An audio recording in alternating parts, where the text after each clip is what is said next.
Hey guys, this is Austin, and today I'm here with a review of the Amazon Kindle Fire. This is one of the first tablets to come in at a lower price point, while still aiming to be a solid contender, but does it have what it takes? At first glance it looks promising. The Kindle Fire design is quite similar to the BlackBerry Playbook, with a sturdy build.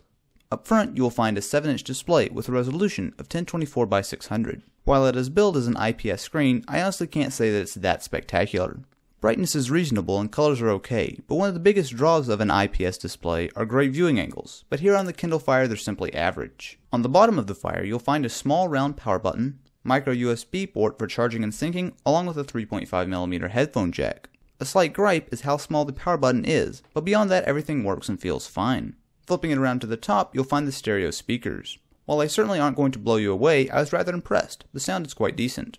Internally the Kindle Fire isn't half bad. It sports a 1GHz dual-core TI OMAP 4 processor, 512MB of RAM, and 8GB of internal memory. There are some things missing, like a microSD card reader for expanding your storage, as well as a microphone or camera. However, for the price there aren't many complaints. All of these specs result in a mostly good experience in using the Fire.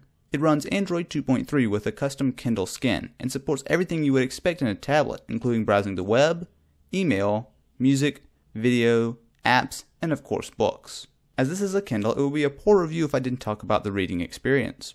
In general, it works just like the Kindle app on other tablets, with support for the entire Kindle library of books, including those that you have already purchased. There are also several other Amazon services on the Fire. You have a newsstand for reading newspapers and magazines, and the Amazon MP3 Music Store.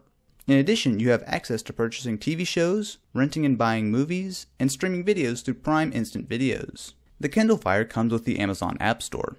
It has a reasonable selection of apps to choose from, with many of the staples including Angry Birds, Netflix, Hulu, and many more. There's also a featured free app every day, which will help you pad out your app library without breaking the bank. The apps themselves are less than fantastic for the most part. Many are made for Android phones and are blown up to fit on the larger tablet display, which is a bit disappointing. On the other hand, the dual-core processor is more than powerful enough to handle all the games I threw at it. Amazon has spent a lot of time touting the Silk web browser. It uses Amazon servers to speed up your browsing. However, I didn't really see any benefit from this at all. The browser is very similar to stock Android with the addition of tabs. It's not the smoothest in the world, but it gets the job done and has Flash pre-installed. The UI is a mixed bag. You get a lot on your home screen, with a carousel of your most recently used items, a dock for any content you like, along with a search menu and links to important apps like books, music, and more.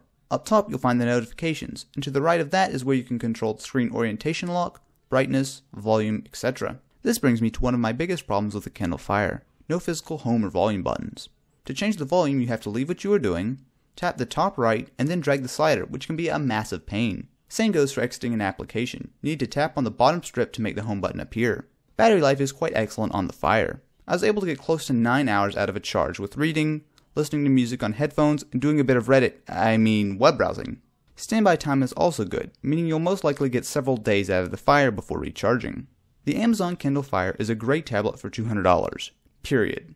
There's a lot to like, from the great 7-inch form factor, battery life, and excellent Amazon ecosystem. While I'm not the biggest fan of the software or the lack of hardware buttons, I really feel that the Kindle Fire is the first time that a tablet has become cheap enough that it makes sense for a lot of people. If money isn't an issue, the iPad is a much better tablet, but overall, for the price, I recommend the Kindle Fire. If you feel like being awesome, definitely be sure to leave this video a thumbs up, and if you're interested in more reviews like this, be sure to subscribe.